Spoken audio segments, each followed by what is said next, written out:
আলামিন কুরআনুল কারীমের মধ্যে ১৩,০০০ বছর আগে আমার নবীকে আল্লাহ পাক জানিয়ে দিয়েছেন।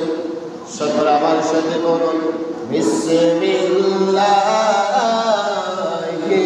রাহমানির রহিম।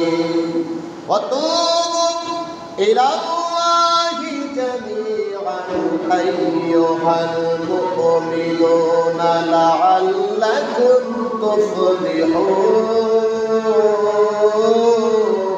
আল্লাহু আকবার। আল্লাহ রাব্বুল আলামিন বলেন, ওয়াতুবু ইলাল্লাহি জামিআন, তোমরা সকলে আমি আল্লাহর কাছে তওবা করো যাতে তোমরা সফলতা অর্জন করতে পারো।